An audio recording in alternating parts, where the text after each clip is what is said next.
fundamental attribution error, what it is and how to avoid it. There's been a lot written about cognitive biases in the last decade.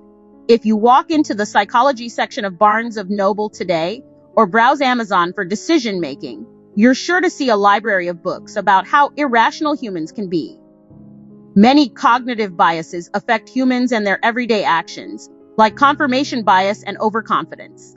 But the most important and troubling error that professionals tend to make in their thinking may be the fundamental attribution error. Cognitive biases, such as these, often shape how an individual interacts with the world around them.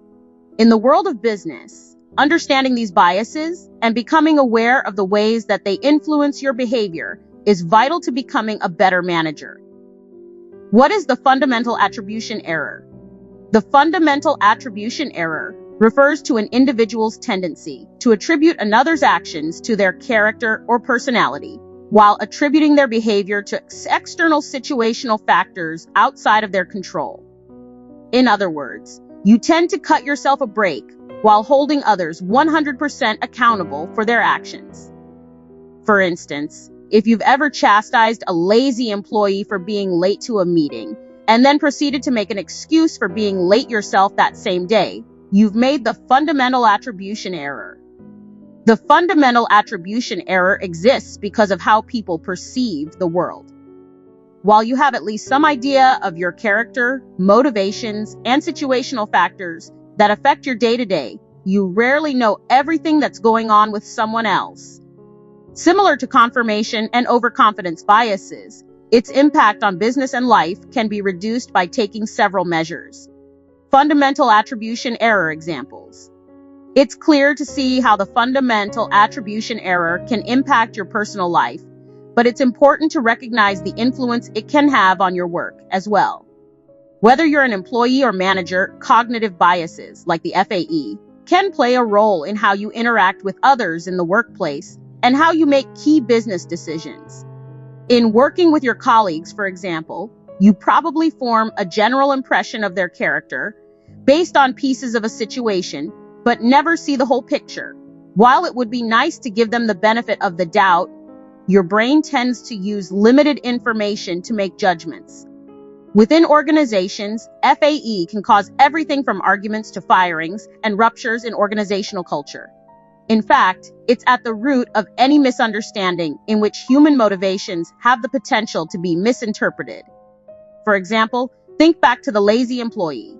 Since she was late to an important meeting, you might be inclined to form a judgment of her character based on this one action alone. It's possible, however, that her behavior is due to several external, rather than internal, factors.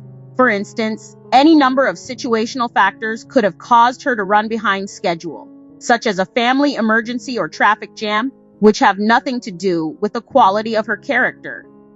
In action, forming impressions of a person's character based on limited information can have long-lasting effects. Now that you perceive this person as lazy, your opinions of her may begin to shift over time. Unless the opportunity arises for you to get to know your employee better, you may always view her in a negative light. How to avoid the fundamental attribution error? Think of the last time you thought a coworker should be fired, or a customer service representative was incompetent. How often have you really tried to understand the situational factors that could be affecting this person's work? Probably not often. The fundamental attribution error is so prevalent because it's rooted in psychology, so completely overcoming it can be difficult. One tool that can be helpful in combating FAE is gratitude. When you become resentful at someone for a bad quality they demonstrate, try to make a list of 5 positive qualities the person also exhibits. This will help balance out your perspective and can help you view your coworker as a whole person instead of through the lens of a single negative quality. Another method is to practice becoming more emotionally intelligent.